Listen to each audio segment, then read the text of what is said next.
Tu mets ta vie en Jésus et tu es musulman, choisis bien ton combat.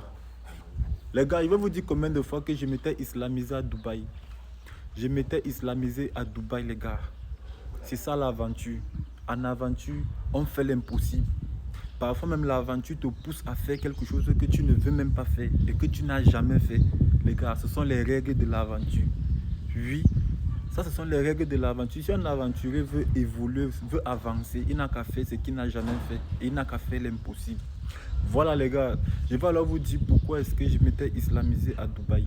Déjà, il faut savoir que je travaillais dans une compagnie dans laquelle j'étais le seul chrétien. Tout le reste d'employés étaient des musulmans. Du boss jusqu'au dernier employé, tous étaient des musulmans. Alors, dans cette compagnie-là, je me sentais marginalisé, les gars. Non seulement j'étais chrétien, et deux, j'étais le seul africain. Imaginez un peu la marginalisation de ça, les gars. Je n'étais pas à l'aise. C'est la raison pour laquelle j'étais allé m'islamiser afin de me sentir parmi ces personnes-là. Quand je m'étais islamisé, j'étais devenu leur frère. Vous voyez, non, j'étais devenu leur frère. Parce qu'avant que je ne m'islamise, chaque fois que quelqu'un faisait quelque chose dans la compagnie, même quand ce n'était pas moi, on disait que c'est moi. Quand je faisais même quelque chose, les gars ne m'aidaient même pas, ils ne cherchaient même pas à couvrir, ils partaient toujours me trahir chez le boss.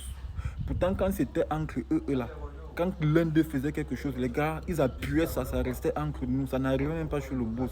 C'est là que j'avais donc dit, ok, on va donc tous devenir des musulmans. Vous n'allez plus me pointer du doigt. Et une fois que je m'étais islamisé, les gars, d'un coup, ça avait changé. Je vous assure.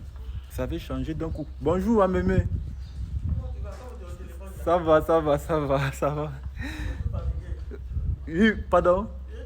Ah oui, oui, je suis fatigué comme j'ai travaillé hier. Mais je vais aussi travailler aujourd'hui. Oui, je vais travailler. Je vais la donner. Je vais donner. Ah, j'ai donné 2 non, mémé.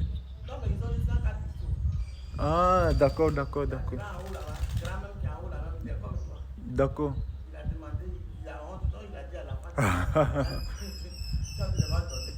C'était pas encore prêt. C'était pas encore prêt. Oui, oui. Oui, ok. Donc les gars, je disais ceci, je disais tantôt que... je disais même encore quoi, je suis perdu. Bref les gars, c'est l'aventure qui a fait en sorte que j'ai mis la mise quand j'étais à Dubaï. C'est tout ce que je peux dire. Vous voyez, j'étais en train de causer avec la mémé là, j'ai un peu perdu le fil des idées. Donc les gars, déjà il faut savoir que moi j'ai beaucoup de respect pour l'islam et pour les musulmans. Vous voyez, non, l'islam est une très belle religion. Ne venez pas me juger, les gars. Ne venez pas dire que oh, tu fais comme ça, tu fais comme ça. Musulman, ne venez pas me juger. Seul Dieu va me juger. Voilà. Et les gars, j'ai oublié de vous dire que quand j'étais revenu ici en Afrique, je suis redevenu chrétien. Oui, je suis redevenu chrétien. Donc, où je suis là, je suis 100% Jésus. Voilà. On est ensemble, les gars. C'était Kevin, le tarot, le schématiseur.